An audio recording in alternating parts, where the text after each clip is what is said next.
Bab 152. Penggabungan kecepatan dan kekuatan. Bang, bang, bang. Tidak jauh dari situ, kadal es sakti itu menyerbu lagi. Meskipun ukurannya besar, namun sangat cepat. Setiap kali telapak kakinya mendarat, akan mengeluarkan suara benturan. Giliranku. Harley Ye berguling dan melompat. Energi sejati ditanamkan di telapak tangannya dan telapak guntur meledak dengan kuat. Bang! Jejak telapak tangan yang menakutkan menghantam kadal es sakti itu, tetapi gagal mengguncangnya. Kadal es sakti sangat marah dan menghembuskan udara es sakti lagi. Harley Ye menghindar sejak tadi, melompat ke punggung kadal es sakti dan tanpa sepatah kata pun, mengayunkan pedang Tian Ke dan menebas. Bang! Suara tabrakan logam terdengar. Harley Ye terkejut dan terhempas ke belakang. Seluruh lengannya mati rasa. Kadal es sakti itu benar-benar seperti yang dijelaskan dalam Spektrum Monster. Kulitnya luar biasa tebalnya dan pertahanannya luar biasa kuatnya.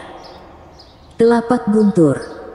Pedang itu gagal melukai kadal es sakti. Harley Ye melambaikan tangannya lagi dan dibanting dengan kuat ke punggung kadal es sakti oleh telapak guntur.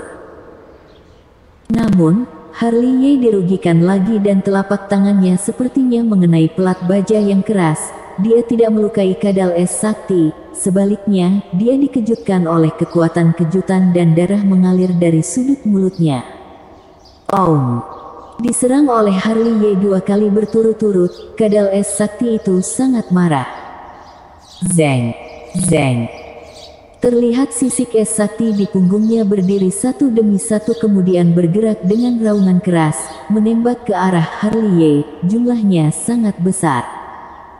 Formasi pedang Bit Dipper.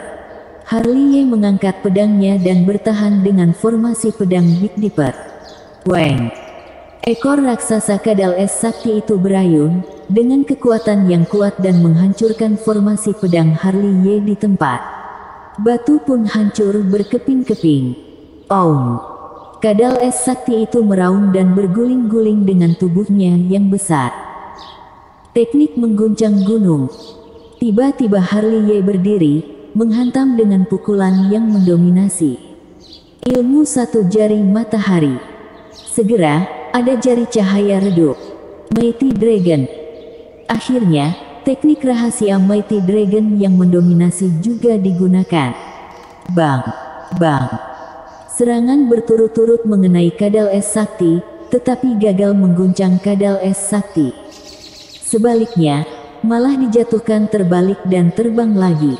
Kadal es sakti itu besar dan berat serta kekuatan pertahanannya mendominasi. Itu hampir sama dengan menggelitik. Bang! Tubuh Harley Ye terbang keluar, menghancurkan batu besar lagi. Buset! Harley Ye mengutuk, segera mengeluarkan pisau emas, lalu berbalik dan melompat, menginjak dan melompat lagi setinggi 3 kaki, lalu memegang pisau di kedua tangan, mengangkatnya di atas kepalanya dan menebasnya. Tebasan 8 penjuru. Dengan raungan keras dari Harley Ye, cahaya pisau sepanjang 30 kaki pun muncul, menghantam punggung kadal es sakti itu dengan kuat. Dari mana anak ini belajar ilmu pedang yang begitu mendominasi? Di awan, melihat Harley Ye menggunakan tebasan 8 penjuru, mata indah Fancy Chu memancarkan cahaya keterkejutan. Dengan penglihatannya, dia bisa melihat kengerian tebasan 8 penjuru. Bang! Saat berbicara, suara tabrakan logam datang lagi. Harley Ye menebas hingga muncul percikan api di bagian belakang kadal es sakti, tetapi hanya meninggalkan bekas pisau dangkal di bagian belakang kadal es sakti. Klik! Tiba-tiba, pisau emas itu pecah. Kemudian Harley Ye memuntahkan seteguk darah. Tebasan 8 penjuru mendominasi, tetapi dia masih tidak bisa menembus pertahanan kadal es sakti. Sebaliknya dia dikejutkan oleh kejutan yang mengerikan dan memuntahkan darah dan seluruh tubuhnya terbang. Bang! Tidak jauh, dinding batu keras dirobohkan olehnya. Pada saat ini, Fancy Chuer menembak, mengibaskan kerikil dan membawa pergi Harley Ye yang berdarah. Meskipun pertempuran dengan kadal es sakti itu sangat singkat, Harley Ye melakukan yang terbaik untuk menggunakan keterampilan rahasianya, terutama tebasan 8 penjuru, yang benar-benar menghabiskan semua energi sejati di tubuhnya dan tidak lagi mampu bertarung.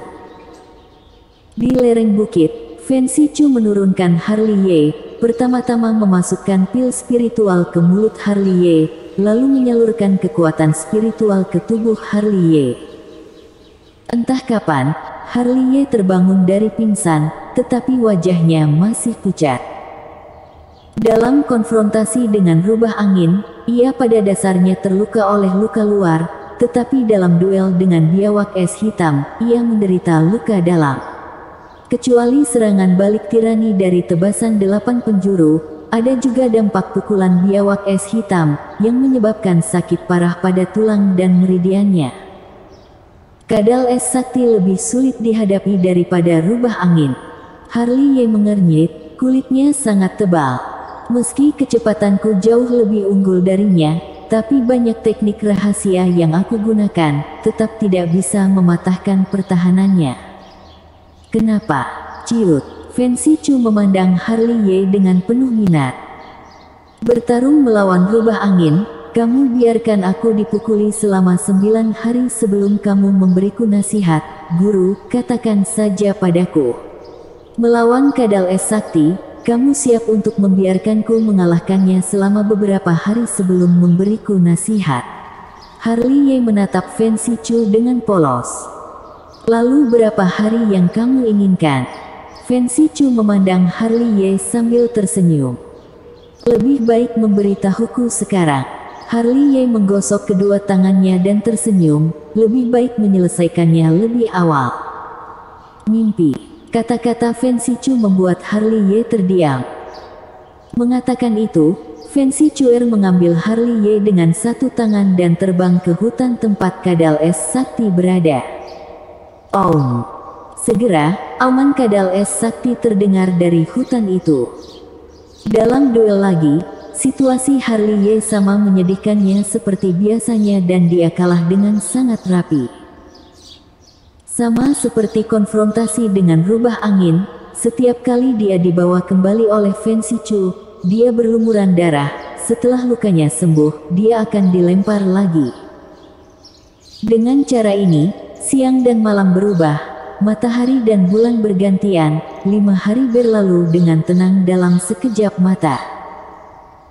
Namun, dalam 5 hari terakhir, Harley Ye bukannya tanpa keuntungan, setidaknya dalam pertempuran terus-menerus, kekuatannya meningkat beberapa kali lipat, ada postur akan langsung menerobos alam. Di pagi hari, sebelum fajar, Harley Ye diseret untuk bertarung dengan kadal es sakti. Kecepatan dan kekuatan berpadu. Kali ini, Fen Shichu meludahkan 4 kata begitu dia melempar Harley Ye. Apa maksudmu? Di bawah, setelah Harley Ye meninju, dia memandang Fen Shichu. Kekuatan ekstrim membutuhkan kerja sama dengan kecepatan ekstrim, mengumpulkan kekuatan pada kecepatan ekstrim dan meledak pada kecepatan ekstrim, untuk mengerahkan kekuatan tak terkalahkan. Kamu pahami kebenarannya sendiri. Kumpulkan kekuatan dengan kecepatan ekstrim, meledak dengan kecepatan ekstrim. Bergumam pada dirinya sendiri, Harley Ye melangkah mundur, sedikit pencerahan melintas di matanya. Begitu toh, senyum muncul di sudut mulut Harley Ye. Segera, dia dengan cepat mundur.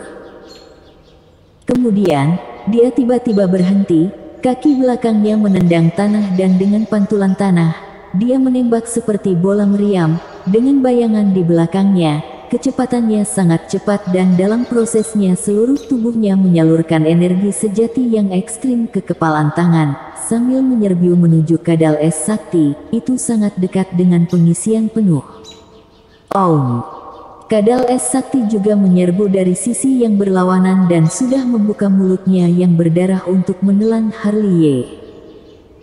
Dan pada saat ini, Fen Shichu di atas awan juga berdiri lagi, siap untuk mengambil tindakan ketika Harley dalam bahaya terancam nyawanya. Dekat, sangat dekat. Ketika ia berada 3 kaki dari kadal es sakti, Harley masih tidak menembak, karena infus panik energi sejati, tinjunya penuh dengan kekuatan yang menakutkan dan ada guntur berkeliaran di antara jari-jarinya. 2 kaki. 1 kaki. Harley masih tidak menembak. Om. Kadal es sakti meraung keras dan mulutnya yang berdarah hendak menelan Harley. Dan pada saat ini, Harley bergerak, kecepatannya naik ke ekstrim dan kekuatan yang terakumulasi di kepalan tangan juga mencapai puncaknya dan dia meninju. Belah. Saat Harley meraung, dia meninju kadal es sakti itu dengan kuat di rahang atas. Bersambung.